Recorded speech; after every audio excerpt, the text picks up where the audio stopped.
Good morning. Guess what day it is? It's January 2nd, 2025. There are a couple of things going on today. It's National Buffet Day, so if you like to go to buffets, you might want to do that today. But it's also World Introvert Day. Now, I can relate to this day. I would say that I am probably an introvert. So what does that mean, you might say? Introverts are defined as people who are predominantly focused on internal thoughts and feelings rather than on external things or social interactions. They're often characterized as quiet or withdrawn. The internet gives these characteristics of introverts. It says that being around a lot of people is exhausting and draining for an introvert. Introverts enjoy solitude. Introverts typically only have a small group of close friends. People may find it hard to get to know introverts. Too much stimulation can make an introvert feel distracted. Introverts are very self-aware. Introverts learn by watching. Introverts are drawn to jobs that involve independence. So, did you see yourself in any of that? If you did, you may be an introvert. Statistics say that 25 to 40% of the world's population of people are introverts. So I did some math. There are approximately 8.2 billion people today alive. So if 25% of them are introverts, that's 2.1 billion people. If 40% are introverts, that's 3.2 billion people. That's a lot of people. You know, as an introvert, I often find it hard to understand how the extroverts think. I suppose it works both ways. They probably feel that way about the introverts.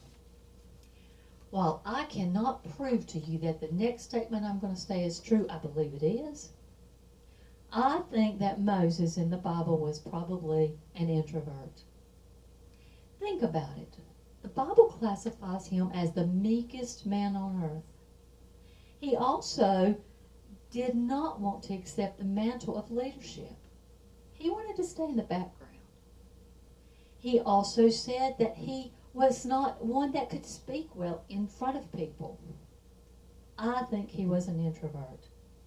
But you know what? He still took on the job that God had for him, and he led the people out of bondage. Well, sometime during that trip, his brother and sister became jealous of him. Now, they used an excuse for their anger that was not jealousy. They said they were upset with him because of the wife he had chosen. Listen to this story. It comes from Numbers chapter 12, verses 1 through 13.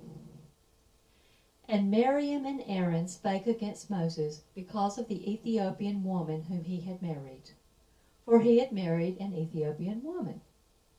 And they said, Hath the Lord indeed spoken only by Moses? Hath he not spoken also by us?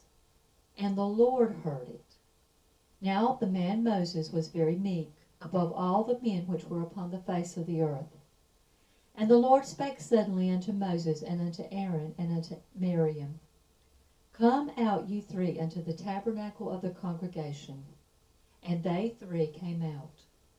And the Lord came down in the pillar of the cloud, and stood in the door of the tabernacle, and called Aaron and Miriam, and they both came forth. And he said, Hear now my words. If there be a prophet among you, I, the Lord, will make myself known unto him in a vision, and will speak unto him in a dream. My servant Moses is not so, who is faithful in all mine house. With him will I speak mouth to mouth, even apparently, and not in dark speeches. And the similitude of the Lord shall he behold. Wherefore then were you not afraid to speak against my servant Moses? And the anger of the Lord was kindled against them, and he departed. And the cloud departed from off the tabernacle, and behold, Miriam became leprous, white as snow. And Aaron looked upon Miriam, and behold, she was leprous.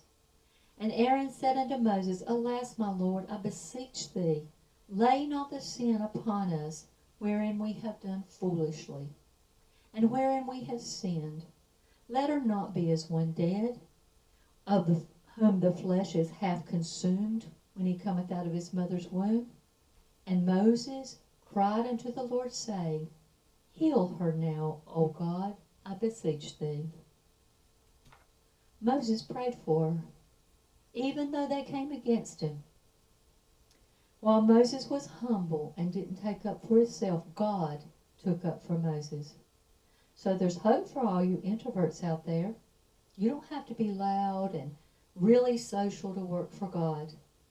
God can use you in your own quiet way.